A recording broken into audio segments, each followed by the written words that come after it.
Years ago, back when I was still working inside a dealership, I stood at a service counter and watched a man's face change. He had brought in a tractor he had babied for 8 years, greased on schedule, stored inside, records for every oil change in a folder in the cab. He thought he knew what it was worth because he had done everything right, and doing everything right is supposed to count for something. The number the salesman slid across the desk was tens of thousands of dollars lower than what that man had in his head. And here is the part I never forgot. The salesman was not lying to him. The salesman felt terrible. He just had no more control over that number than the farmer did. It came from somewhere else. It came from a screen. Let me give you the number that explains why this keeps happening, and then I will tell you exactly how the appraisal actually works, because almost nobody outside the building ever gets to see it. In the first 3 months of this year, new farm tractor sales in this country fell 8.8%. In that same window, auction values on certain late-model used tractors climbed 12.5%. New sales going down, used values going up. In the worst farm economy since the 1980s. Hold that contradiction in your head, because your trade-in sits right in the middle of it, and the dealer knows something about it that you do not. Let me say one thing, and then I will not bring it up again. I spent 11 years behind a dealer parts counter before I went back to farming full-time, and I put everything I learned about how to protect yourself in that appraisal into a manual called the Equipment Freedom Manual. It is at getacheron.com, and the link is in the description and the pinned comment. If you want it, it is there. That is all. Now let me walk you through what actually happens to your machine. When you drive a trade onto the lot, you think an appraisal is a man looking at your tractor. It is not. Not anymore. The man walks around it, yes. He checks the hours. He starts it. He looks for leaks. But the number he gives you does not come out of his head. It comes out of a system.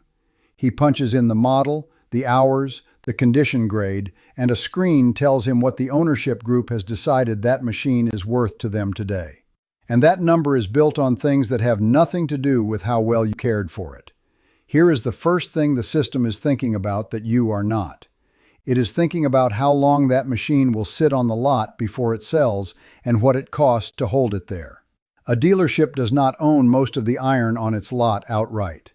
Those machines sit on financing, and every single month a used tractor does not move, the carrying cost eats into somebody's number at a regional office. So the appraisal is not really asking what your tractor is worth.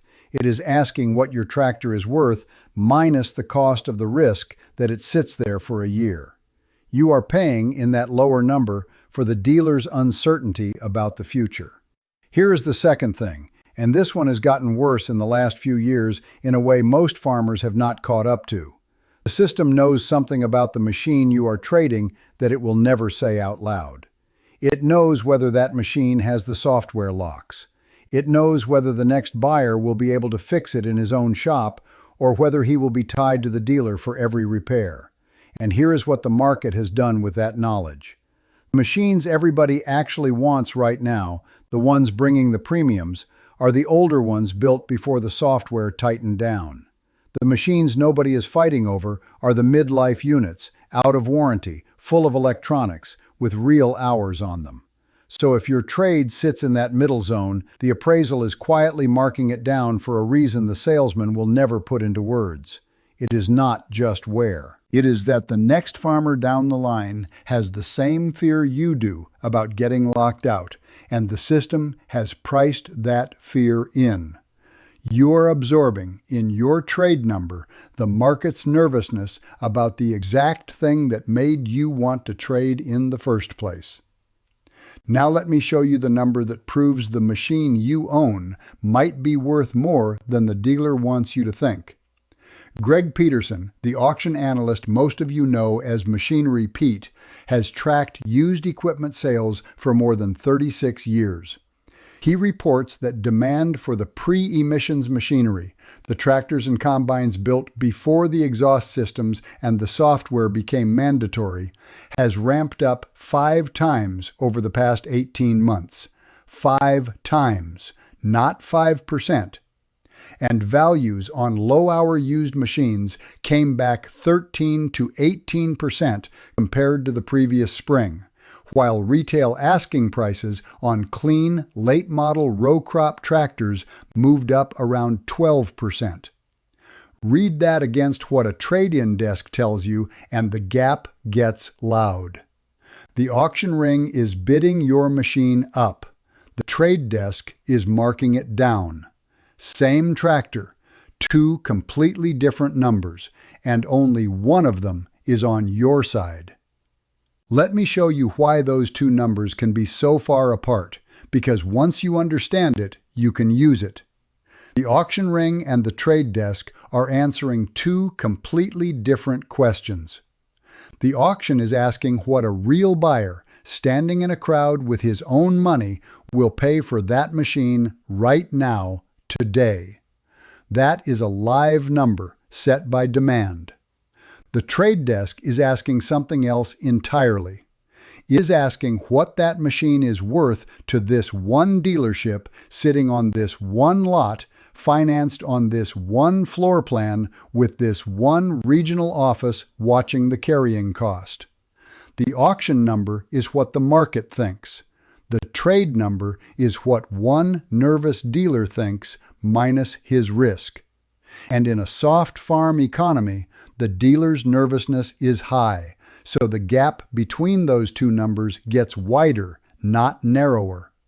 The worse the dealer feels about the year, the less your trade is worth to him, even though the machine has not changed at all.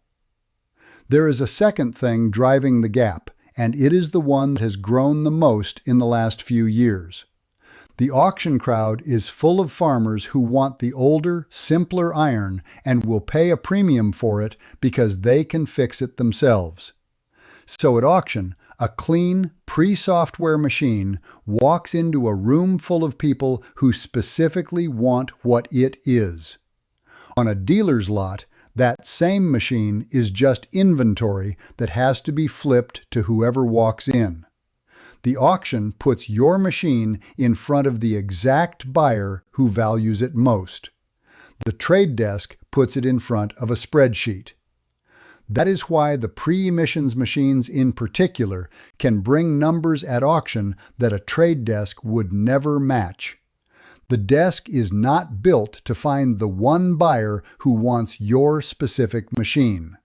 The auction is built for nothing else. Subscribe so more farmers know what really happens before they walk in. Nobody tells you this part. So what do you actually do with this? Because I am not here to make you angry at a salesman who is just reading a screen. I am here to move the number, and the number can be moved, but only from your side of the desk and only before you ever pull onto the lot. The first thing is that a trade-in and a sale are 2 different transactions, and the dealer wants them to feel like one. When it is all one deal, the dealer can give you a strong price on the new machine and quietly take it back on your trade, and you walk away feeling good about a number that cost you $20,000 in the trade you did not scrutinize. Pull them apart. Get the real price on the new machine as if you were paying cash and walking. Then, separately, find out what your trade is actually worth. And I mean actually, not what one desk tells you. Because here is the advantage the system does not want you to have. That same machine has a value in the auction ring, and the auction ring does not care how long it sits on a dealer's lot. If the trade number the dealer gives you is meaningfully below what comparable machines are bringing at a real auction, then selling it outright, even with the hassle, even with the hauling, might put thousands back in your pocket. The dealer is counting on the fact that you will not do the work to find out. The whole appraisal is built on the assumption that you do not know what your own machine is worth anywhere but on his lot. The second thing is records, and not the way you think. You keep records to prove you took care of the machine, and that helps, but it is not where the money is. The money is in the specific things the system marks down for that you can document your way out of. Hours are the big one. A machine with verified, documented low hours and a clear service history moves into the segment buyers are fighting over. A machine with no records gets graded down into the segment nobody wants because the next buyer cannot verify what he is getting. The records do not just prove you cared. They move your machine from the pile nobody trusts into the pile everybody wants. The third thing is timing, and this is the one almost nobody plays. The used market is not flat across the year. When a large run of farm retirement and estate sales hits the auction ring, and analysts have been anticipating exactly that, it lands on top of a used market that is already tight, and it moves prices. If you are trading, knowing what is coming into the market and when is worth real money. The dealer knows the calendar. Now you can too. Now the honest part, because there is a number in here that cuts against my own headline, and you deserve to hear it from me instead of from a comment. You will hear people, and you may have heard me lean this direction, say that dealers are simply robbing farmers on trades. That is not quite fair, and if you walk in believing it, you will negotiate badly. The lower trade number is not pure greed. A real chunk of it is genuine risk. When a dealer takes your machine, he is betting his own financed money that he can move it before the carrying cost eats the margin. In a soft farm economy, that is a real bet with real downside, and part of your lower number is him pricing that risk honestly. It is not all a scam. Some of it is arithmetic, and pretending otherwise would make you the kind of negotiator who storms out of a deal that was actually fair. Second, not every trade is getting marked down.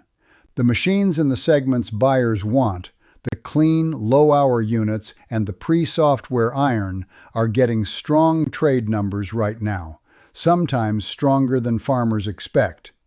If you own one of those, this market may quietly be on your side in a way it has not been in 2 years, and the honest move is to find that out before you assume you are getting cheated.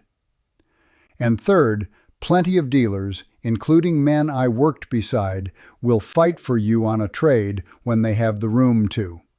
The number comes from a system, but a salesman who wants your long-term business will push that system as hard as it lets him. The pattern I am describing is a corporate pattern, built into the software and the regional office. It is not a verdict on the man walking around your tractor with a clipboard. What I will stand behind is this. Your trade-in number does not come from your tractor. It comes from a screen that has already priced in the dealer's risk, the market's fear of software lockout, and the assumption that you will not check your machine's value anywhere else. All three of those work against you, and all three can be answered, but only if you do the work before you drive onto the lot, not after you are sitting at the desk watching a number you cannot move.